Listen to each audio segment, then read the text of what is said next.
Hi. I'm nervous, so I'm going to go by my notes.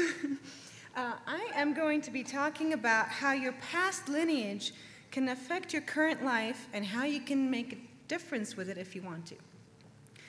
In our genes, we get our physical traits from our parents, grandparents, our hair, our eyes, our nose.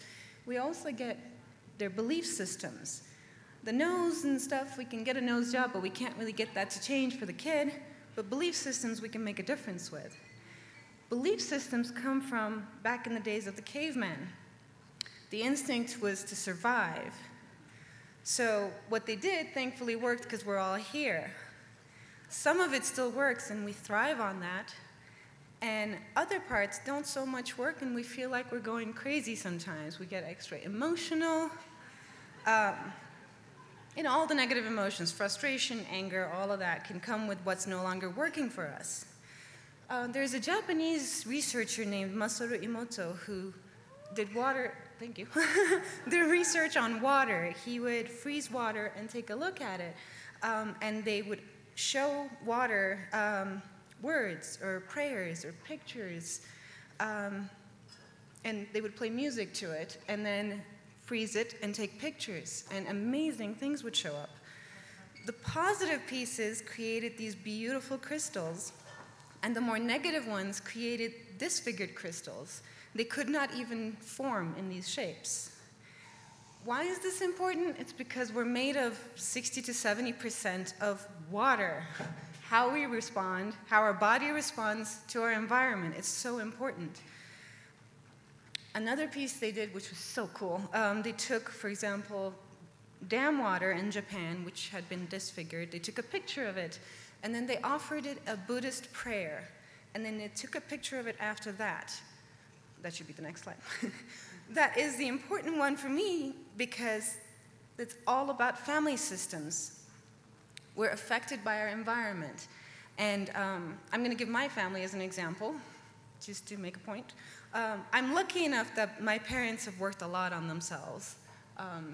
So there's a lot of awareness in my family, but I'm going to oversimplify just to make a point. My dad used to be the kind of guy that could sit on the couch, watch movie after movie, which I can really easily relate to. My mom, on the other hand, is full-on action. While watching the movie, she could rearrange a whole library behind you. I have to run on the expressway at airports while she's walking on the side. So the two styles I would have grown up with would be jet speed or zero speed. So then that would be all that I know if I'm not aware of anything about myself. Neither extreme works for me. One, I get a little crazy, Boulder crazy. So I need both, but I need parts of both. I need to be able to rest, and I need to be able to get in action. So by noticing your patterns, you can find what works for you and what will make a difference for you and your child in the future, or now. If I don't have awareness of my own patterns, I'm blindly following and complaining about, then guess who else gets to deal with it? I'm a therapist, I get a lot of parents bringing their kids and saying, deal with this monster, I don't know what his issues are. Almost everything that the child is acting out comes from yours or your partner's lineage. By noticing what triggers you, makes you mad, sad, frustrated, angry, and asking your friends, what you complain about all the time, you can affect your own DNA and make a difference for yourself and your little kid.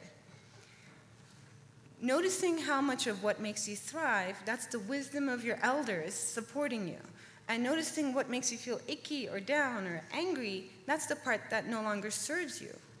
Maybe it doesn't serve you at 100%, but it could serve you at 20 or 70 or 5%. Pay attention to yourself so you don't have to carry all this dead weight. Because if you don't, you're stuck, and you're giving your child, the little baby, the same exact weight to carry. Harmonize with what works for you, what makes you thrive. You have the power, and all you need to do is witness yourself. Just notice yourself and your thoughts, and notice what gratitude in 70% of your body could look like. Just witness yourself. Thank you.